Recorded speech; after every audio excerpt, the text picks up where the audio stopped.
You sack of wine. You're an inanimate fucking object!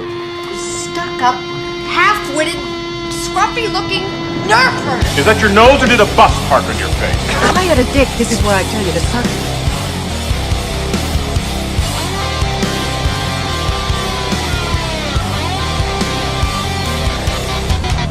Welcome back to this year's Halloween Spooktacular. We are nearing the end, and I couldn't go this Halloween Spooktacular without doing a movie roast. And instead of talking about the original Howling from the 80s, which, by the way, isn't like the greatest movie of all time, I'm going to talk about one of the ones in a long line of terrible-ass sequels to The Howling, which is like the reboot from 2011, The Howling Reborn. I've been meaning to do this for the past couple years, just haven't gotten around to it, but I made time this year. The Howling Reborn doesn't really fall into the echelon of any of the categories that you would think it would fall into for a movie roast, because I'll refresh your memory since I haven't done one of these in a while. These movie roasts really serve to exist to make fun of a movie that is so bad it's good, so bad I can't believe it got made, or just so bad that it's an unintentional comedy. This is just so bad it's bad, but I can laugh at it at the same time because the editing sucks and the dialogue is so stilted and stupid and crazy. It's like, what the fuck? Are these all horny teens or something?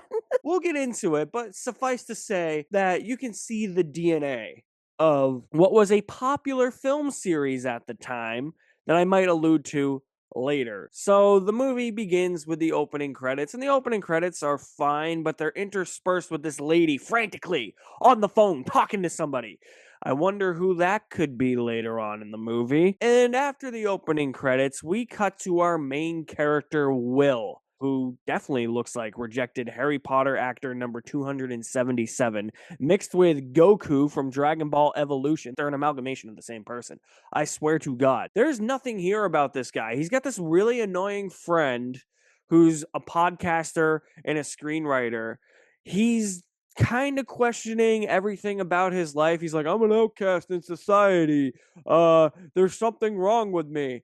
Yeah, of course, with all these types of teen angst, supernatural thrillers. Oh, and also, he's an artist, and he draws creepy-ass pictures of who he thinks is the hottest girl in school, Ileana, played by Lindsay Shaw. Yeah, Mose from Ned's Declassified is in this movie because she had nothing better to do after Ned's Declassified ended. And, of course, she comes across these drawings after he is, slashed in the neck by her boyfriend with his class ring, and he's bleeding. Like, seriously, nobody saw that? No, not one teacher, not one other student walking by in the hallway saw that. Nobody notices he's bleeding, and later on in the movie, he's still got the blood stain there. Like, clean it off, buddy. Why are you just walking around your high school with blood on your neck?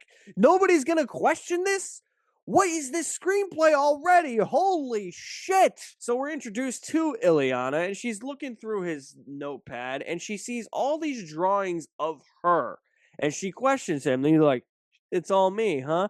The problem here is that Lindsay Shaw's performance is like, what are we doing here? Because she's just smiling. She's like the most horny 18-year-old you will ever see. I feel disgusting saying that as a man in my 30s because how do I know she's 17 or 18 in this movie? I mean, they're seniors in high school. Apparently graduation's coming up. We'll get to graduation in a little bit. But like, she doesn't find this creepy at all.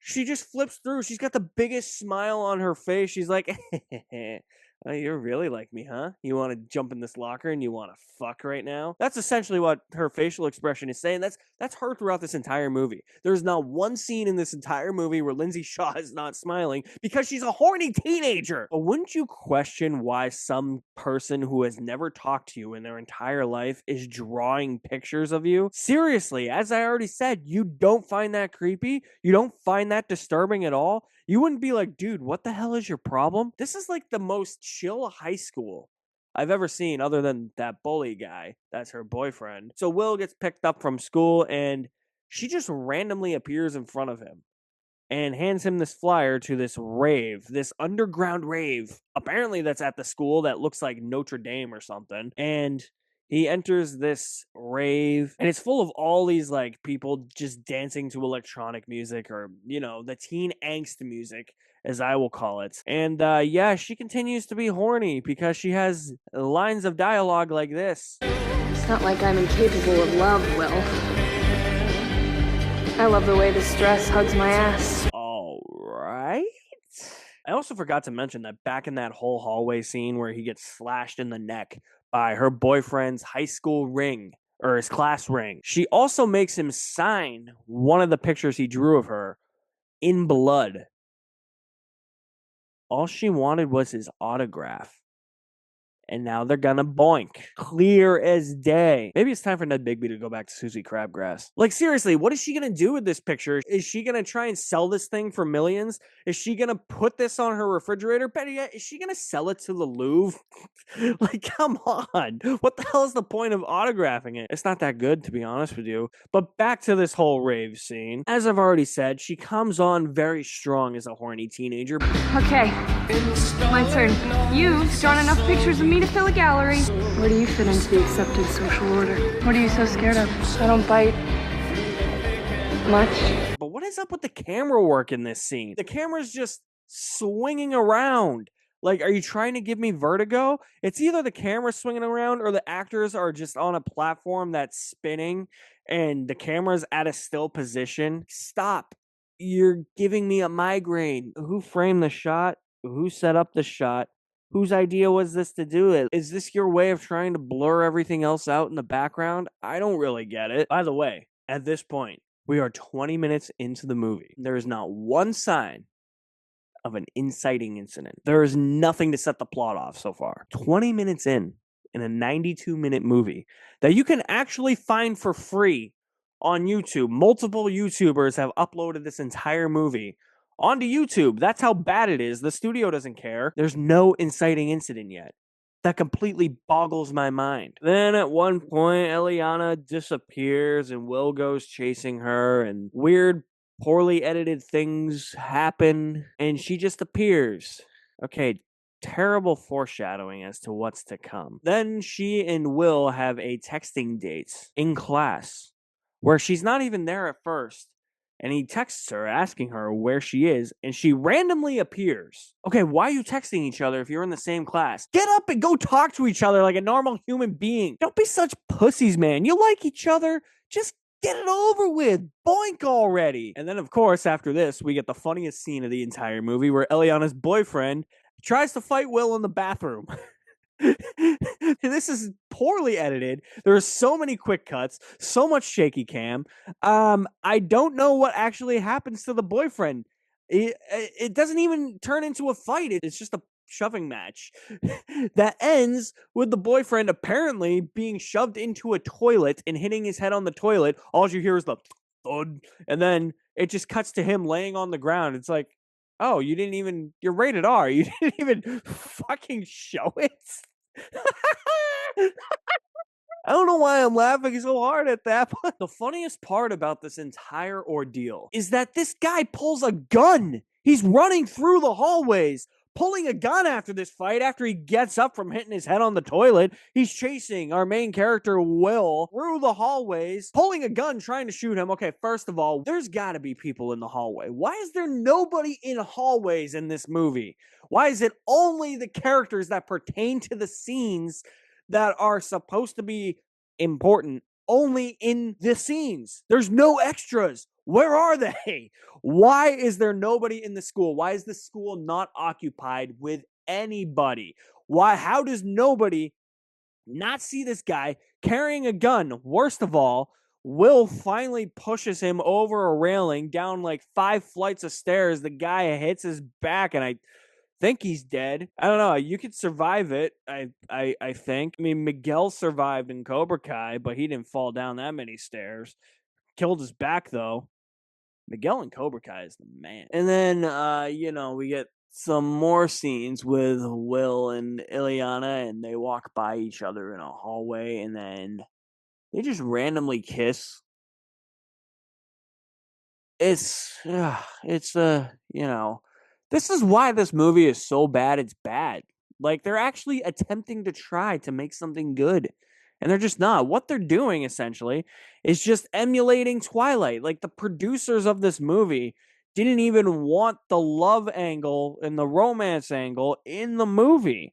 But then Twilight was such a massive success, they're like, nope, keep it. This is just discount Twilight. And honestly, I don't know what's worse. And that's the sad part. Yeah, they kiss. Sure, they love each other. And she says this stupid line. Nice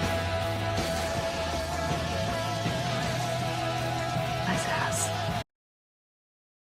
Yeah, Ned Bigby, time to get a new girlfriend. I'm sorry, she's cheating on you. And it's here we're introduced to Kat Kidman, the mother of the main character. That's right, La Schifra's girlfriend from Casino Royale plays her. She actually showed up earlier in the movie at the school because apparently this school lets random strangers walk around, and she notices the cuts on Will's neck that he just so happened to be walking around with the entire day and nobody said anything to him. Stupid, I know. Who wrote this goddamn screenplay? Some guy that probably never wrote another screenplay in his entire life. And yeah, so she asks this gentleman, who is clearly Will's father, out on a date. And yeah, then she reveals who she actually is. And she kills Will's father. And then we get more lovey-dovey shit between Will and Eliana in the library, and she just randomly appears out of nowhere again. Like, she's tying him up because he's asking her about werewolves, but it comes across as this really awkward BDSM scene. All right, we just went from Twilight to 50 Shades of Grey in like 0.3 seconds. What the hell am I watching right now? Plus, are they even allowed to fuck in a school library? They're teenagers. Get them out of there. And there's mentions that, it's graduation day. It's the final day of school and they're graduating today. Okay, I gotta ask this. Who goes to school on a graduation day? More importantly, what school schedules high school seniors to go to school on a graduation day? Not one single high school. Not that I know of. High school, middle school, fuck it, even elementary school. I didn't go to school on the day I had to graduate. That wasn't a thing. I had a week and a half off in high school before I graduated. You don't go to high school on your graduation day. At that point, you're just like, fuck it. What the hell's the point? I'm not even going to go. It's your senior skip day. Don't go. Why are you in school on graduation day? It makes no sense. Not to mention, we're about 50 minutes into the movie now. We got 40 minutes left. And I still have no clue what this movie is about. So far, what I've learned is that Kat, La Schifra's girlfriend from Casino Royale, is rejected Harry Potter actor number 277's mother. And he and Eliana, Mose from Ned's Declassified, love each other. Just like that. Oh yeah, and this is where you also find out what her actual motivation is, because outside of this, she doesn't have a plan, but this kind of reminded me once she starts explaining to rejected Harry Potter actor number 277 what her actual motive is. It really reminded me of the Sharon Stone plot from the Halle Berry Catwoman movie in 2004. Maybe not as dumb, but still pretty dumb. And yeah, her motivation is that she wants to turn her son into a werewolf. Okay, fine, but why, you ask? Oh, life's just too civilized now. Modern day technology and the modern way of life has no free will. Okay, is that why we named the main character Will, so that he doesn't have a free will? Also, this is like the dumbest thing I've heard since that. They didn't even have a plot line as dumb as this in Twilight. Okay, maybe that's a lie, they did. She apparently has some type of army as well, because these cronies have evaded the school as well. Like, one takes out the security guard in a poorly edited, I don't know what that was. Was that a bitch slap? And then his friend, there's constant references to him making a movie and him knowing about werewolf lore. There's a random werewolf attack, of course. There is. Because there hasn't been one really up until this point. This is why this movie isn't so bad it's good. It's just boring up to this point. But I can laugh at some of the poorly edited scenes and the really stilted, horny, slutty, I want to have sex with you dialogue. What is this script, man? And we get even more sappy love dialogue when Eliana confesses to Will that she's known all along that he's been drawing pictures of her and she's been okay with it. Enough. Enough is enough. Just, my God, stop emulating Twilight. Oh my God, my brain's gonna melt. And I gotta say, too, I say this quite a bit. Movies rated R. Where's the blood? Where's the swearing? You get like mild language here, like, nice ass. This movie is so fucking tame for an R-rated movie. How? How? No wonder why it's on YouTube for free. I'm not saying any of that stuff makes the movie better. That's not my point. My point is like, if you're gonna have a movie rated R, like, take advantage of that rating. Do something with it. Don't make some boring high school teenage drama romance bullshit that you're doing here and just emulating the bullshit that was bullshit Twilight. Don't take rejected Harry Potter actor number 277 and make him a main character. This movie should have just been released in an unrated cut. It didn't need to be rated.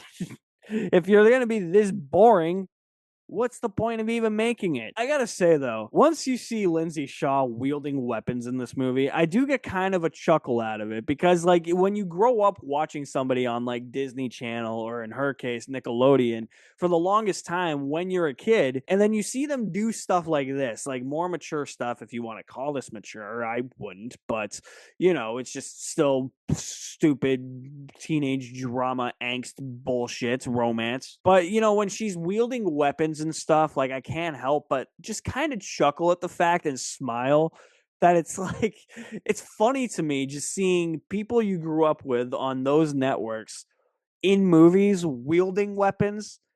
Like, it just doesn't compute in my mind, and I just find that funny. Because she gets a flamethrower, and it's awesome, kind of. And then we get to The Nest, which looks like The Nest from Aliens and Alien, and it's the biggest ripoff of Alien I have ever seen in my entire life. Man, maybe Ridley Scott should sue. Hopefully he's seen this movie, and he has taken legal action at this point. And I still have no idea, other than trying to convince her son to turn into a werewolf because modern society sucks, what Kat Kidman actually wants. What is her goal? She has this army. What's she gonna do with this army? I'm assuming she's just gonna assimilate and turn everybody into a werewolf because, oh my God, like, modern civilization won't give us free will. I'm assuming that that's her complete motive behind this entire thing. Okay, like,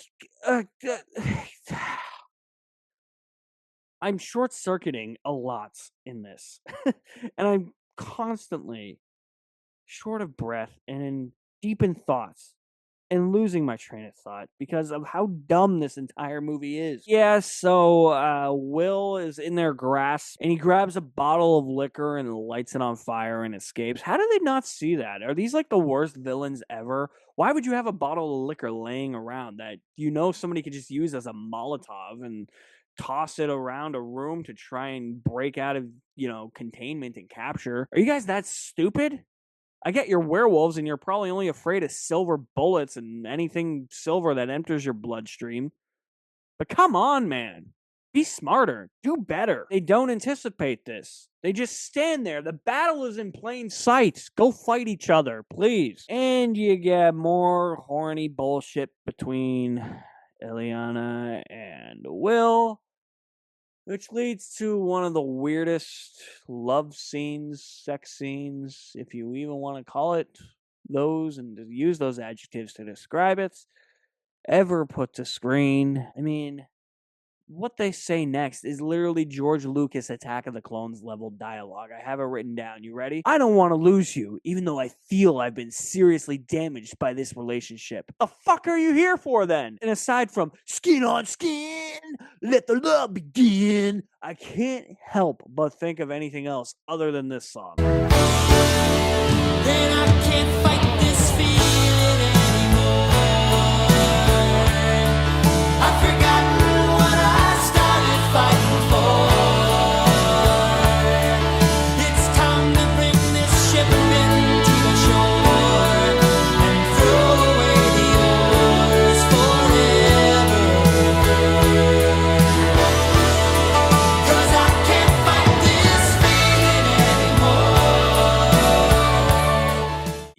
cheesy ballads of REO Speedwagon.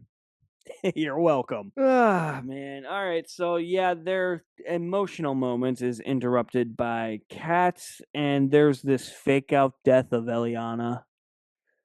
We know she's not dead. You're not going to kill the person billed first in the movie like that. The one who's probably got the most name recognition to her. No, she's not dead. And then we get to the graduation scene. Okay, if it's raining, why would you have graduation outside? Move that into the gymnasium. How big's the gym? I don't know. This place looks like Notre Dame from the outside. Jesus Christ. Everybody's gonna catch cold. I don't know. Do werewolves actually catch cold? They live forever, apparently. Yeah, make sure that your kids have umbrellas for graduation day when there's pouring rain outside and they don't move it inside to the gym. Mine was in an arena, by the way, like a city over, because we had so many kids in our class. Couldn't fit everybody into the gym.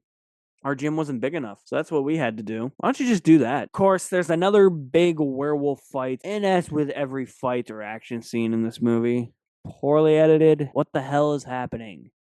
Who's the DP on this? Who's the one who's like, okay, I want this shot to look extremely terrible. We're going to make this look like Quantum of Solace editing, and everything is going to be fine. We'll be on our merry way after a hard work day. Thank you very much, everybody. And if this wasn't hinted at before, the least shocking plot twist of all time happens here, where Eliana turns into a werewolf. Yeah, that fake out death really meant nothing, huh? You had her disappearing earlier at this rave. You have a fake out death. This is terrible foreshadowing. It's the most obvious thing that she's going to become a werewolf. Stop tickling my balls with that stuff. Your stupid screenplay. Your stupid movie. Your stupid rejected Harry Potter actor number 277. God damn it! Let this end! She also somehow remembers all the time she and Will made out, and that turns her back into her human form? What the fuck? That's the dumbest thing I've ever heard. That's not werewolf lore. That's like in Superman 2, whenever Superman as Clark Kent kisses Lois Lane, he has the power to give her amnesia and she forgets that he's Superman. That at least has some levity to it. I don't buy that. But like, come on, you can't you can't turn somebody like, oh my God, man. Jesus Christ. I'm literally crying because this movie's so... There's all these voiceover narrations, too. I forgot to mention this earlier. With Will just, like, doing voiceovers of his really shitty life. Nobody cares, buddy. You're not adding anything to your character. And you're not a good actor. I don't need to hear your voice every 5 seconds. It's annoying. It's more annoying than when they spun the camera around in that scene earlier, or you were on a platform and it was spinning.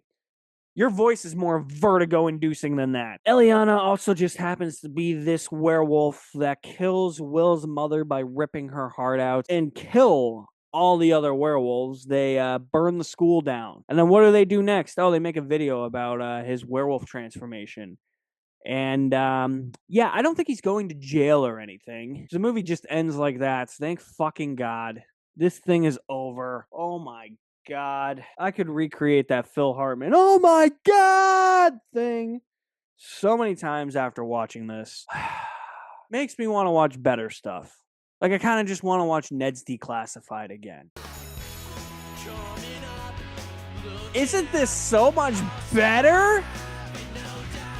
So the Howling Reborn, yeah, that's the movie roast this year. Again, it's free on YouTube. People have uploaded this movie for free. You don't even have to rent it. Just YouTube the entire thing. The studio does not care.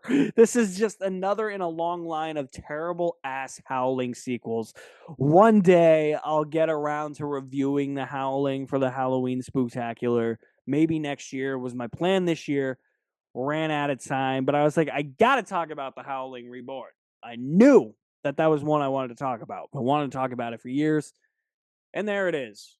Rejected Harry Potter actor number 277, starring in a really Twilight-ish type of teen angst movie that kind of has werewolves in it. It was that time of cinema. It was that era, you know, it fully embraced its time. So stay tuned for, I'm hoping, a couple more Halloween Spooktacular reviews to commence this entire thing. You guys are the best. And thank you for watching. My name is Alex Madden. I will see you at the movies somewhere.